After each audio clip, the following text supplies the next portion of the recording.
찬송가 438장 함께 찬송하면서 화목한 기도회 시작하겠습니다. 내 영혼이 은총 입어 함께 찬송하겠습니다.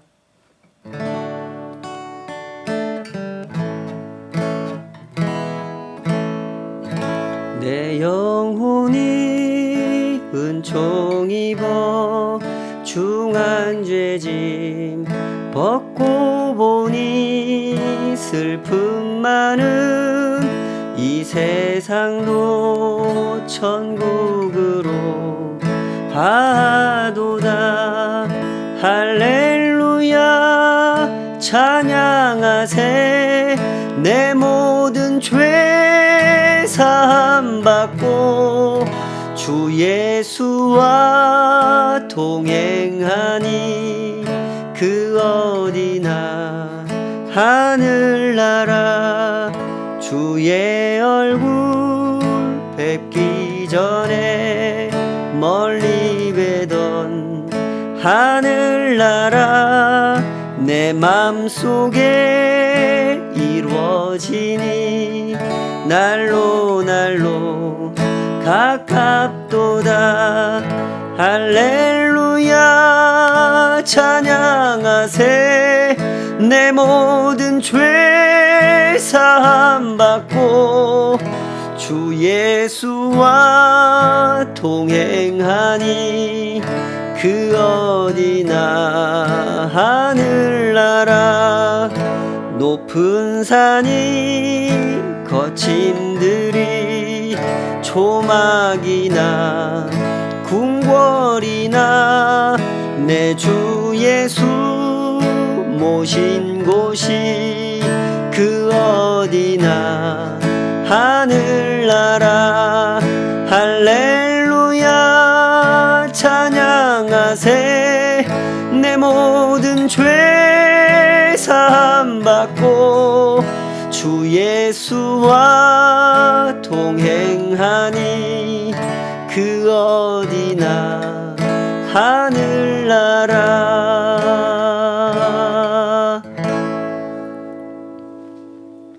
아버지 하나님, 주님과 동행하기를 사모합니다. 우리의 연약함과 부족함과 모든 어리석은 것을 아시오니 주여 때마다 시마다 우리를 가르쳐 주시옵소서. 우리의 입술을 주장하여 주시고 우리의 마음을 붙들어 주시옵소서. 우리가 생각하는 바가 주님의 그 말씀 안에 거하게 하여 주시옵소서. 하여 주님 베풀어 주신 그 은혜를 놓쳐버리지 않도록, 그 은혜를 잃어버리지 않도록 주여 우리를 꼭 붙잡아 주시옵소서. 예수님의 이름으로 기도하옵나이다. 아멘. 히브리서 13장 18절에서 25절까지 오늘 주신 말씀으로 은혜가 너희 모든 사람에게 있을지어다 하는 제목으로 함께 하나님 말씀 헤아려 보도록 하겠습니다. 행복하게 살아가는 부부를 보면 그 부부에게서 발견되는 사실이 있죠. 그것은 그 부부가 서로 사랑한다는 것입니다. 부부가 서로 사랑한다는 것은 그 무엇과도 바꿀 수 없는 것이고 그 무엇으로도 대신할 수가 없는 것이죠. 남편이 하는 일이 잘 돼도 부부가 다투는 경우가 있고 아이들이 건강하게 잘 자라도 부부는 다투는 경우가 있습니다. 일이 잘 되고 아이들이 잘 자라면 당연히 부부도 행복해하고 기뻐해야 할 일인데 왜 다툴까요? 그것은 그런 일들이 부부 사이의 본질이 아니기 때문에 그렇죠. 부부 사이의 핵심, 부부 사이의 본질은 두 사람 사이의 관계, 두 사람 사이의 사랑이기 때문에 그렇습니다. 때문에 잠언에서는 이런 말씀을 합니다. 잠언 21장 9절. 다투는 여인과 함께 큰 집에서 사는 것보다 움막에서 사는 것이 나으니라. 21장 19절 비슷한 말씀이죠. 다투며 성내는 여인과 함께 사는 것보다 광야에서 사는 것이 나으니라. 혹시라도 이런 말씀에 오해가 없으시기 바랍니다. 성경이 기록되던 당시에는 남성 중심적인 사회였기 때문에 무슨 말을 하면 이 말을 남자들이 듣는다라고 전제를 하고 말을 합니다. 그렇기 때문에 다투는 여인, 다투며 성내는 아내 이런 식으로 표현을 한 것이지 여인들, 아내들만 그런 다툼을 일으키는 사람이라는 뜻은 아닙니다. 솔직히 말해서 이 부부 사이가 다툼으로 갈 때 보면 그 다툼을 일으키는 주된 원인이 아내에게 있기보다는 남편에게 있을 때가 더 많죠. 이것도 제 개인적인 경험이니까 걸러서 들으시기 바랍니다. 그러니 아내들께서는 이런 표현에 오해가 없으시기 바랍니다. 이런 말씀들이 우리에게 들려주는 명확한 사실은 이렇습니다. 부부 사이의 본질, 그것은 큰 집도 아니고 경제적인 부유함도 아니다. 그것은 사랑이다라는 거죠. 둘 사이에 사랑이 없고 화평이 없으면 함께 살지 않는 것이 더 낫다. 관계란 그런 것이다. 관계를 구성하는 핵심은 사랑이다라는 것이죠. 중요한 사실은 이렇습니다. 부부 사이만 그런 것이 아니라는 거죠. 하나님과 그 백성의 관계는 더더욱 그렇습니다. 하나님의 백성이 되어 이 땅을 살아간다고 하는 일에는 사실 만만치 않은 역경이 있습니다.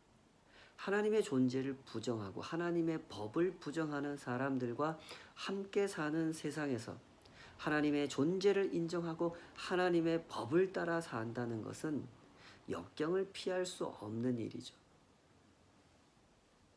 그러나 어떻습니까? 하나님을 진실하게 사랑하는 성도들은 그 모든 역경을 기쁘게 감당해냅니다. 그리고 끝내 하나님과 함께 승리하죠. 하나님을 부정하는 세상에서 하나님을 섬기며 살아간다고 하는 것은 마치 물살을 거슬러 올라가는 연어들처럼 사는 것과 같습니다. 연어가 먼 바다에서 성장을 하다가 때가 되면 알을 낳기 위해서 자기가 태어난 강물로 올라오지 않습니까? 그것은 대단한 고생의 과정입니다. 물의 흐름을 완전히 역행하는 고되고 고된 여행인 것이죠. 강물을 거슬러 올라오는 동안에 연어들은 많은 상처를 입는다 그럽니다. 물론 죽임을 당하는 연어들도 많죠. 당연히 그렇지 않겠습니까? 거친 물살을 거슬러 올라간다고 하는 것은 반드시 상처가 생길 수밖에 없는 일이고 비늘이 벗겨질 수밖에 없는 그런 과정이죠. 성도가 이 땅을 살아가는 과정도 그렇습니다. 세상은 하나님을 인정하지 않습니다. 하나님의 법을 존중하지 않죠. 이 세상에는 세상의 법이 있고 세상의 논리가 있습니다. 약육강식이라는 법이 있고 번영의 논리라는 것이 있죠. 하나님을 부정하는 사람들도 여러 가지 선한 것들에 흉내를 낼 줄은 압니다. 그들도 정의를 말하죠. 그들도 사랑에 대해서 설명할 줄 압니다. 그러나 흉내를 낸다고 해서 그것이 정의가 되거나 그것이 사랑이 되는 것은 아니죠. 세상은 언제나 약육강식의 법을 따르고 번영의 논리를 추종합니다. 자신이 그렇게 힘주어 부르짖었던 정의도 외면해버리고 자신들이 그렇게 강조했던 사랑도 배신해버리죠. 때문에 어제까지 친구였던 사이가 오늘 원수가 되기도 하고 어제까지 원수였던 사이가 오늘 친구로 변하기도 하는 세상은 그런 곳입니다. 세상에는 신의도 없고 정의도 없고 사랑도 없기 때문이죠. 그러므로 이 세상에서 하나님의 법을 따른다는 것은 고난을 만날 수밖에 없는 일입니다. 약육강식의 법이 지배하는 세상에서 섬김의 법을 따르고 번영의 논리를 숭배하는 세상에서 사랑의 논리를 따른다는 것은 고난을 피할 수가 없는 일인 거죠. 히브리 성도들이 겪어야 했던 고난과 회유도 그런 것이었습니다. 예수님을 부정하는 이 세상에서 예수님을 믿고 따랐으니 고난을 겪을 수밖에 없었던 거죠. 히브리 성도들은 그 고난을 잘 견뎌내는 사람들이었습니다. 그러나 고난이 길어지자 그들의 마음도 흔들리기 시작했죠. 유대인 친구들이 다가와서 회유하는 말을 할 때는 더더욱 흔들리는 상태가 되었습니다. 이런 사실을 이 편지를 쓰신 분, 사도가 알게 됐습니다. 여러분께서 만약 이 사도라면 어떤 조치를 취하셨겠습니까? 이제까지 살펴보신 바와 같이 사도는 일관되게 이 성도들을 권면합니다. 도전하고 경고하며 절대로 예수님을 배반해서는 안 된다고 말씀합니다. 사도는 이런 논리를 펴지 않습니다. 여러분 조금만 견디십시오. 조금만 견디십시오. 곧 좋은 날이 옵니다. 이런 논리를 펴지 않았죠. 이 편지를 쓰신 분도 사람이기 때문에 이런 말을 해주고 싶은 마음이 없지 않아 있었을 겁니다. 고난당하는 성도들을 보고 그 마음이 애틋하지 않고 간절하지 않고 저런 일을 좀 안 당할 수 있으면 좋겠는데 이런 생각이 안 드는 사람이 어디 있겠습니까? 그러니 이분도 그런 말을 해주고 싶었을 겁니다. 조금만 견디자고, 조금만 견디면 좋은 날이 올 거라고.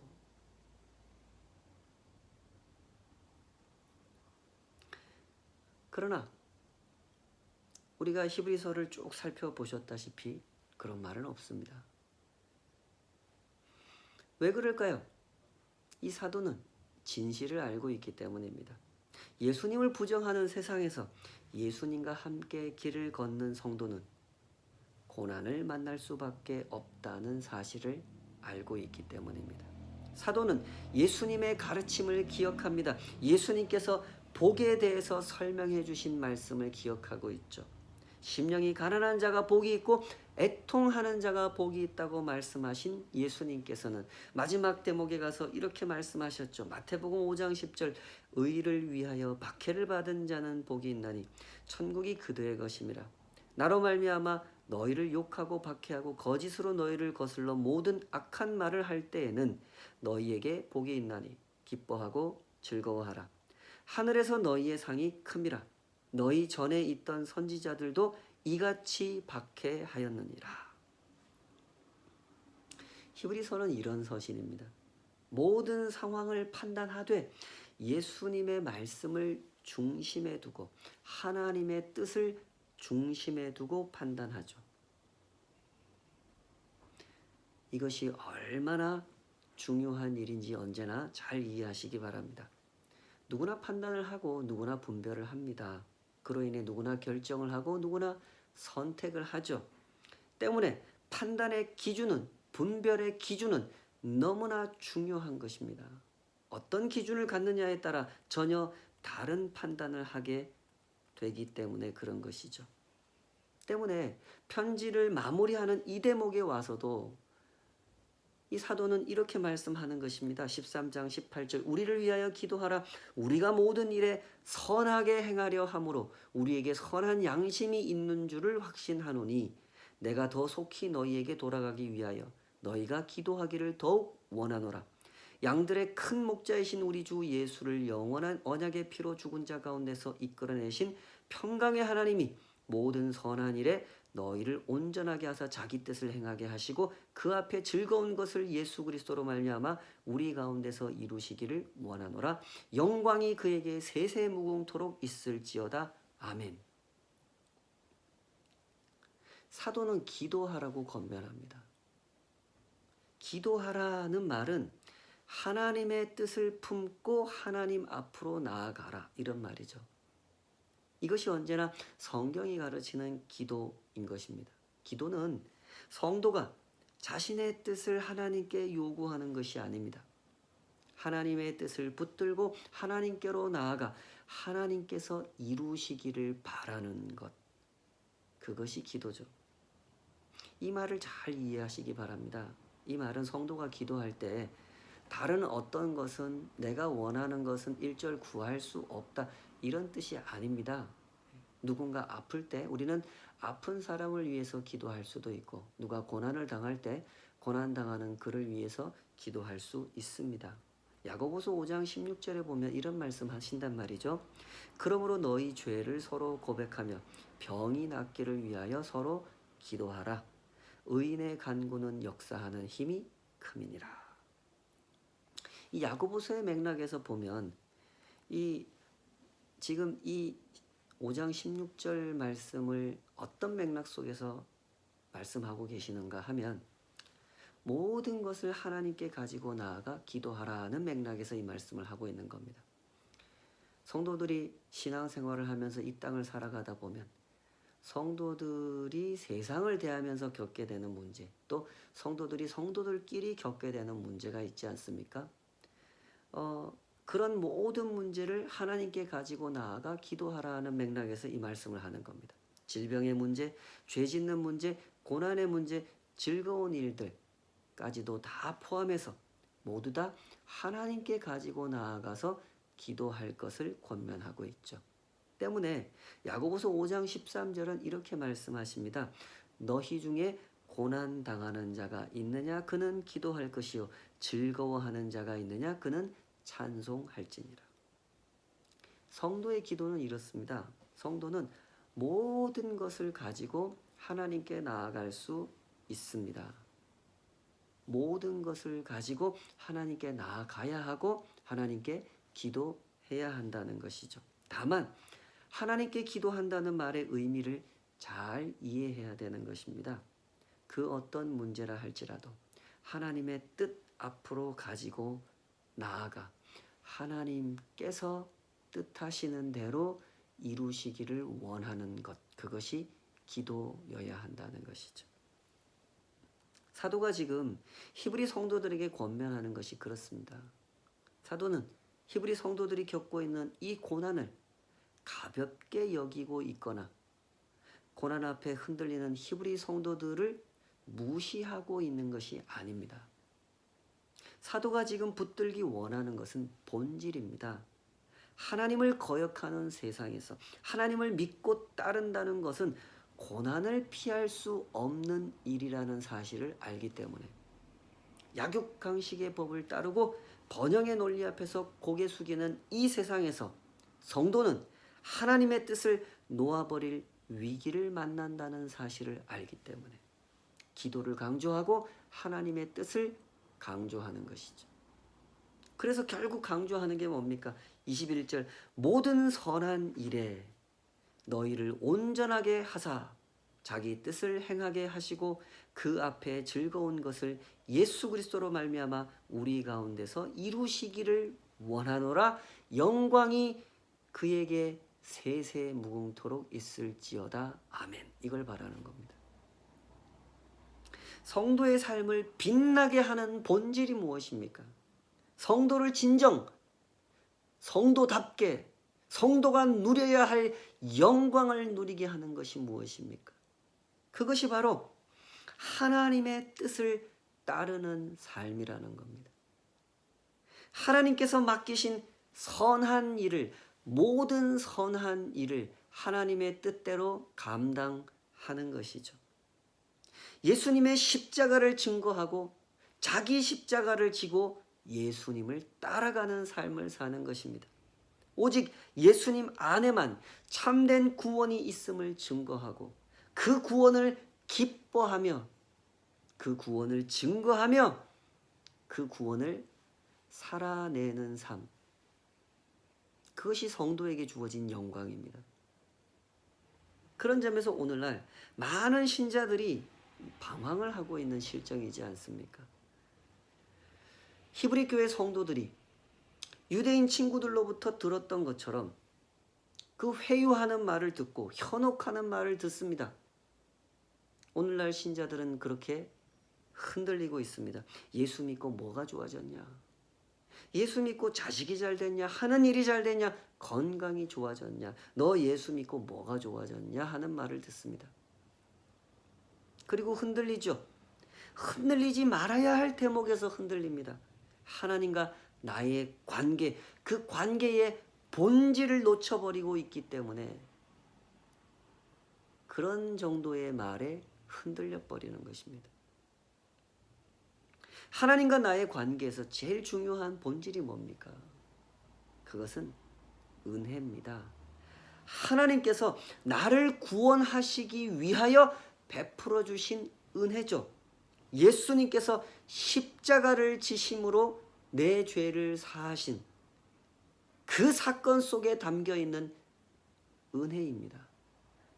그러므로 성도의 마음은 마땅히 이 은혜로 채워져 있어야 되는 겁니다. 은혜가 그 중심을 붙잡고 있으면 성도는 선한 일을 감당해낼 수 있습니다. 선한 일이 비로소 선한 일로 보이죠. 예수님의 십자가를 증거하고 자기 십자가를 지고 예수님을 따라가는 삶, 그런 삶을 살 수 있게 된다는 것입니다. 때문에 사도가 거듭거듭 강조하는 것은 언제나 은혜인 것입니다. 오늘 히브리서가 이렇게 끝나죠. 13장 25절, 은혜가 너희 모든 사람에게 있을지어다. 은혜가 너희 모든 사람에게 있을지어다. 그 중심에 은혜가 있으면 두려울 것이 없습니다. 요한일서 4장 18절 말씀처럼 사랑은 모든 두려움을 내어 쫓는 법이죠. 그 안에 사랑이 있으면, 그 안에 은혜가 있으면 하나님이 나를 이처럼 사랑하셨다는 그 은혜, 그 은혜가 그 마음에 있으면 사도 바울처럼 고백할 수 있게 되는 겁니다. 빌립보서 4장 12절, 나는 비천에 처할 줄도 알고 풍부에 처할 줄도 알아 모든 일 곧 배부름과 배고픔과 풍부와 공핍에도 처할 줄 아는 일체의 비결을 배웠노라. 내게 능력 주시는 자 안에서 내가 모든 것을 할 수 있느니라.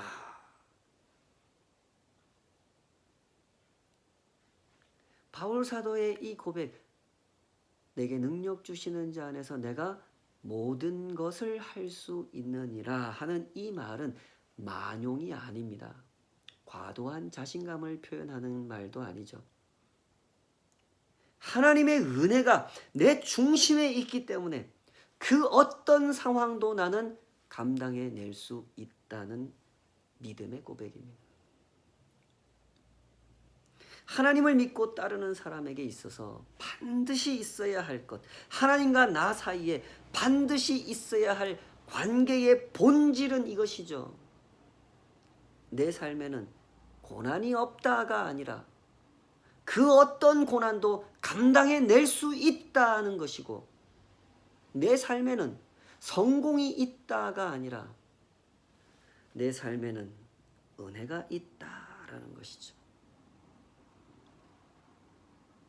구름같이 허다한 예수의 증인들이 바로 이 길을 걸어갔다는 사실, 그들이 사모했고 그들이 증거했으며 그들이 기도했던 것은 언제나 은혜였음을 기억하시기 바랍니다. 그리고 그 뒤를 신실하게 따라가는 우리 모두가 됐으면 좋겠습니다. 부디 우리 중심을 성찰해 보도록 하십시다. 우리 안에 무엇이 있습니까? 구원을 아는 지식이 있습니까? 소중한 것입니다. 그러나 그것이 그저 논리를 정연하게 설파해내는, 사람들 앞에 내가 이런 것을 알고 있습니다를 내놓는 그저 지식에 머물러 있는 것이라면 어찌 그것이 우리의 삶을 십자가 지고 따르는 예수님을 따르는 삶을 살게 할 수 있겠습니까? 지식은 귀한 것이지만 은혜를 상실해버린 지식은 쓸데가 없는 것입니다. 우리에게 섬김이 있습니까? 뭔가 실천한 행동이 있습니까? 그것은 참으로 귀한 것입니다. 그러나 그것이 그저 습관적으로 반복되는, 익숙해져 있어서 나도 모르게 나와버리는 그런 것이라면, 그 속에 은혜가 없다면 그것을 어디에 쓰겠습니까? 부디 우리 영혼을 성찰하며 하나님께서 부르신 이 땅의 순례길을 걸어갔으면 좋겠습니다.